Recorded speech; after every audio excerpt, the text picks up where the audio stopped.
இலங்கைக்கு எதிரான இரண்டாவது T20 போட்டியில் இந்திய மகளிர் அணியின் தொடக்க வீராங்கனை ஷபாலி வர்மா 203 என்ற ஸ்ட்ரைக் ரேட்டில் அதிரடி ஆட்டமாடினார். அவரது அதிரடியால் 129 ரன்கள் என்ற இலக்கை வெறும் 11.5 ஓவர்களிலேயே எட்டிய இந்திய அணி 7 விக்கெட் வித்தியாசத்தில் மாபெரும் வெற்றி பெற்றது.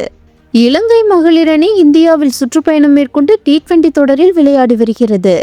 விசாகப்பட்டினத்தில் நடந்த இரண்டாவது போட்டியில் டாஸ் வென்ற இந்திய கேப்டன் ஹர்மன்பிரீத் கவுர் பந்துவீச்சை தேர்வு செய்தார். முதலில் பேட்டிங் செய்த இலங்கை அணிக்கு இந்திய பந்து வீச்சாளர்கள் கடும் நெருக்கடி கொடுத்தனர். இலங்கை அணியின் கேப்டன் சமாரியந்தபத்து 31 ரன்கள், ஹர்ஷிதா 33 ரன்கள் எடுத்தனர். அவர்கள் மட்டுமே ஓரளவுக்கு தாக்குப்பிடித்தனர். மற்ற வீராங்கனைகள் களத்துக்கு வந்தவுடன் வரிசையாக பெவிலியன் திரும்பினர். குறிப்பாக இந்திய வீராங்கனைகளான வைஷ்ணவி சர்மா மற்றும் ஸ்ரீசரணி ஆகியோர் தலா 2 விக்கெட்டுகளை வீழ்த்தி அசத்தினர். ஸ்னேரானா 4 ஓவர்களில் வெறும் 11 ரன்கள் மட்டுமே கொடுத்து 1 விக்கெட் வீழ்த்தி கட்டுக்கோப்பாக வீசினார். இறுதியில் 20 ஓவர் முடிவில் இலங்கை அணி 9 விக்கெட் இழப்பிற்கு 128 ரன்கள் மட்டுமே எடுத்தது.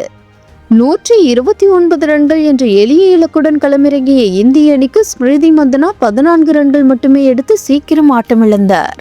ஆனால் மறுமுனையில் இருந்த ஷபாலி வர்மா இலங்கை பந்து வீச்சாளர்களை துவம்சம் செய்தார்.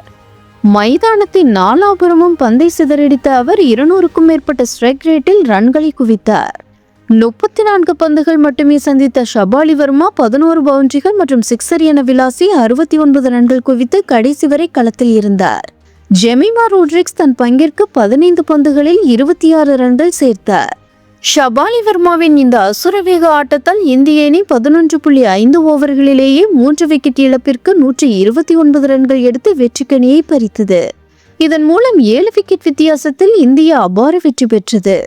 மேலும் 5 போட்டிகள் கொண்ட T20 தொடரில் 2-0 என இந்தியா முன்னிலையில் உள்ளது.